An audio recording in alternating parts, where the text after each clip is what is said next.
no. Well, I can't say I was looking forward to this one. The Curse of the Mummy's Tomb had me irrationally angry. It barely had any mummies in it. It was an American author trying to make a non-Western culture seem weird and scary. And worst of all, Gabe was the single worst Goosebumps protagonist up to that point, being a whiny shit who threw fits about girls being better at him at video games. And then I read Monster Blood 2 and thought, oh, so this is how R.L. Stine is going to approach sequels? With the characters remaining consistently awful while coming up with a worse version of the original plot? Yeah, I'd rather not, thank you. But this is what you pay me for, so I read the sequel. And it's better?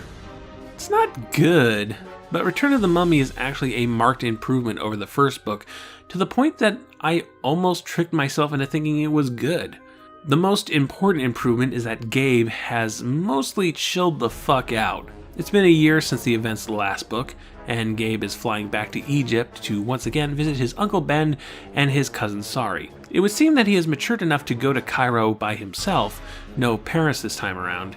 The switch from 12-year-old Gabe to 13-year-old Gabe also comes with a newfound interest in girls, such as that nice stewardess. I liked her a lot. She had pretty blonde hair, and I liked the way she tilted her head to one side when she talked. Her name was Nancy, and she had been very nice to me during the long flight to Egypt. Gabe arrives at the Cairo airport and hooks up with Uncle Ben and his cousin Sari, who for some reason is now younger than Gabe, while in the first book she was a few months older. I don't know if this was a mistake or a retcon. It makes no sense either way. If it's a mistake, these books take like 90 minutes to read. It's not a hard thing to double check. And if it's a retcon, to what end? Sari and Gabe are still close enough in age that it doesn't actually make any difference. So Sari is really just as competitive as she was before, and this time she takes it to some awful extremes. I poured myself a glass of orange juice and, since I didn't see any frosted flakes, filled a bowl with Raisin Bran. Sari leaned over my cereal bowl. "Hey look," she said, pointing. "I got more raisins than you did." I told you she could turn breakfast into a contest. "Well, I got more pulp in my orange juice," I replied. It was just a joke, but she checked her juice glass to make sure. So yeah, that's annoying, but the book makes up for it by exploring more of Sari's life. We learn that Sari's mother died when she was really little, and with her father Ben being all over the world doing archaeologist stuff, she rarely gets to see him, spending most of the year in boarding school. It's not hard to justify her behavior as acting out from her loneliness. Uncle Ben is currently in the process of exploring a pyramid that's rumored to contain the tomb of Prince Koru, a relative of King Tut. This is a pretty major dig, but you wouldn't guess it because Uncle Ben is allowed to bring 2 teenagers on site, and also there's a film crew filming a mummy-themed commercial for bandages. I'm sorry, what? The Egyptian government isn't going to allow a small American company to film in a large, active historical archaeological site. And even if they did, it would be some major expensive permits, plus the cost of flying the cast and crew and equipment to Egypt and keeping that equipment safe from the sand, when you could just throw some styrofoam walls up in a soundstage in Burbank for a fraction of the cost. The point of this commercial is that so that we can have a fake out scare when Gabe sees the actor playing the mummy, which brings us to this book's biggest flaw. It doesn't feel like the first book happened at all. Oh, the characters say the events of the Curse of the Mummy's Tomb happened, but nobody acts like they had a harrowing incident involving a serial killer and actual moving mummies that prove in some capacity that magic is real and that there is some sort of afterlife. Gabe, Sari, and Uncle Ben don't give each other knowing looks. There's no, "Should we talk about what happened last year?" Uncle Ben is a struggling archaeologist and hopes that discovering this tomb will be his big break. But why didn't he try to capitalize on the events of the first book? Oh, like, what if he wrote a book about how mummy monsters are real and got laughed at by his peers, and now he's back to messing around with Egyptian tombs in some attempt to prove his findings or redeem himself within the science community? Gabe's reaction to seeing this commercial guy dressed as a mummy should be either a PTSD attack or him pulling out a shotgun like Ash from Evil Dead. "I'm ready for you this time, asshole." But this doesn't happen. You'd be better off putting completely new characters in these roles, characters who don't have a history with the supernatural. The only reason Gabe needs to be there for this story is because he possesses that shriveled mummy hand. You know, the one he found in a yard sale in Michigan, the one that brought the mummies to life last time. We need that thing for the plot, so Gabe doesn't matter. His stuff matters. And this book gives him another stuff to go along with the mummy hand. Uncle Ben gives Gabe a necklace with a little amber pendant, and in the amber is a scarab beetle. The scarab was very important to the ancient Egyptians, Uncle Ben said. They believed that scarabs were a symbol of immortality. I stared at the bug's dark shell, its 6 prickly legs perfectly preserved. To keep a scarab meant immortality, my uncle continued, but the bite of a scarab meant instant death. I mean, actually, scarab beetles are more associated with rebirth than immortality because they rolled dung the same way the god Khepri rolled the sun into the sky every morning. And I have no idea where Stein got this deadly bite thing from, though I do know he liked to lift plots from the Twilight Zone, and there's this episode called Queen of the Nile, where a woman uses a scarab to suck the life force out of people to keep herself young. Which is about to become even more relevant because enter Nile Rahmed, a reporter looking into the dig. Wow, she's really pretty, I thought. Her long black hair was sleek and shiny. She had bangs cut straight across her forehead. Beneath the bangs were the most beautiful green eyes I'd ever seen. Alright, Gabe, dump some ice down your pants. We've got work to do. So we get a scene of Gabe messing about in the tunnels of the pyramid, getting lost, falling into a hole full of spiders, and having to be saved. Pretty much the same song and dance from the first book. When Gabe gets pulled out of the pit, Nyla sees the mummy hand and recognizes it. Nyla stared at it intently. I know a lot about ancient Egypt, she replied. I've studied it my whole life. It might be an ancient relic, Uncle Ben broke in. Or it might be a tacky souvenir, Sari added. You were both there! You saw the hand's power. You both know it's a magical mummy-controlling artifact. All 3 of you were nearly killed! This element of characters forgetting about the first book continues when Uncle Ben finds a door that might lead into the tomb. That's when they're approached by a Dr. Fielding, who's also working on the dig, and insists they not open the door because of the warnings written on the walls. And Uncle Ben is all, I don't believe in that superstitious mumbo-jumbo. And it's just mummies! Just last year, you saw them! You know this shit is real! The character dynamic should be reversed here. Dr. Fielding should be the gung-ho grave robber, and Uncle Ben should be the one worried about the theological ramifications of it all. Anyway, Ben's team, the kids, and Nyla soon find themselves in the tomb of Koru, full of jewelry and a sarcophagus containing the mummified remains of the ancient prince. Dr. Fielding then shows up with a bunch of police officers from Cairo to act as security, which seems totally reasonable, despite Uncle Ben's protests. You know, Ben, we're not doing that British colonialist thing of swooping into other countries and stealing their treasures. This is Egypt's dealio. You're just an independent contractor. Don't get all high and mighty. That night, Gabe, Sari, Uncle Ben, and Nyla are sitting around the fire, and Uncle Ben decides to tell them what he gleaned from the hieroglyphics on the walls. Teki Karu, Teki Kara, Teki Kari, he chanted in a deep voice, waving his hands over the flames. The fire crackled.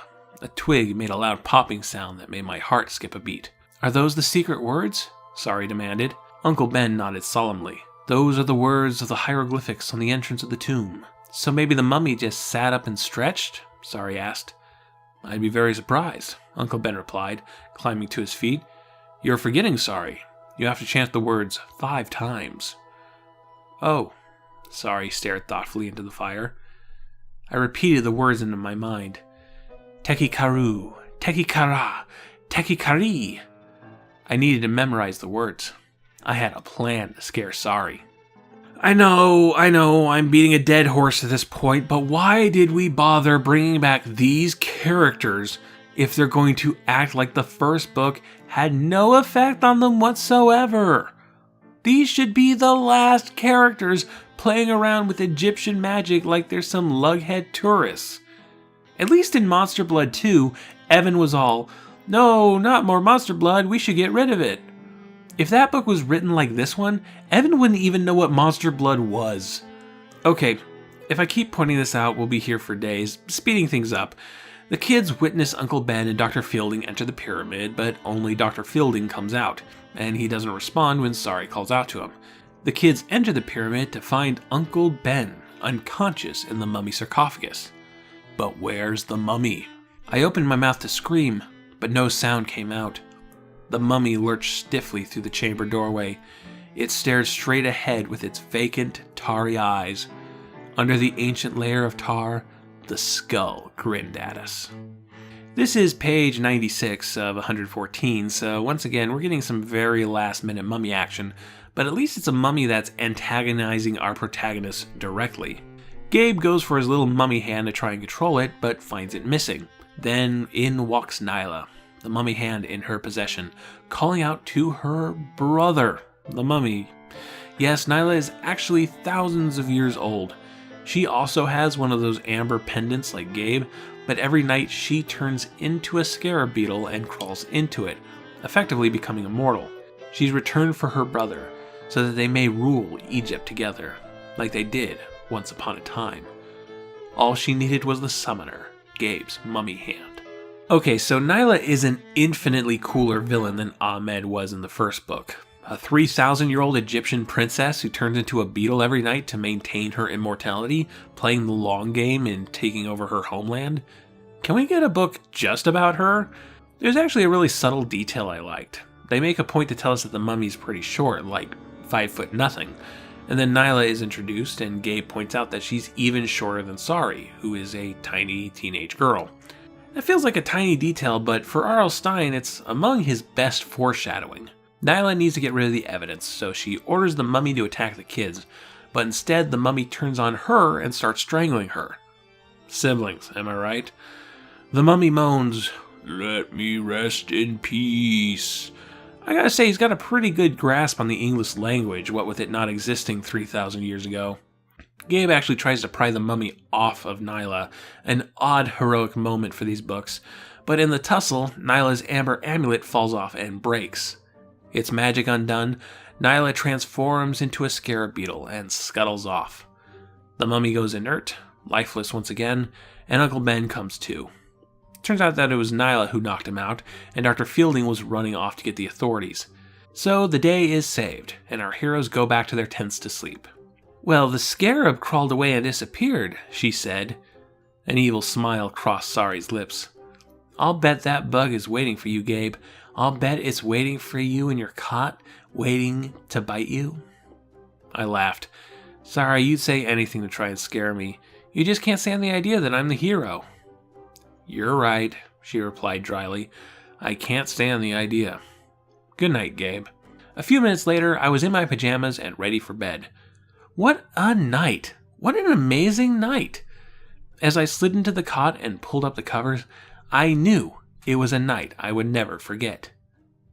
Ouch! Oh. Okay.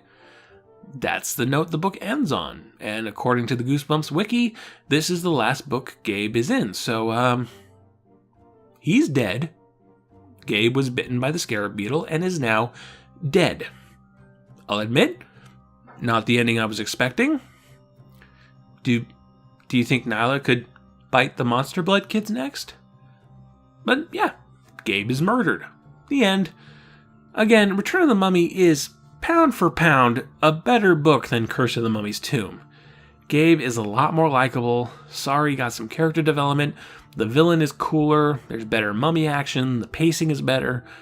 The problem, which I've been harping on this whole time, is that the characters are acting like this is the first time they've been in this mess. And they have to, because if they took the events of the first book to heart, they'd act completely different under the circumstances. They wouldn't be playing around with magic words. They'd pay a lot more attention to curses. They'd do everything in their power to avoid the danger now that they can recognize the danger. Yeah, either you need a completely new batch of characters for this story, or you need a completely new story for these characters. A different archaeologist and some different kids. If you want some kind of connection to the first book, you can bring back Uncle Ben in the naysayer role Dr. Fielding plays in this book. But hey, we still don't know anything about the magical mummy hands, so how did such a powerful item end up in a yard sale in Michigan?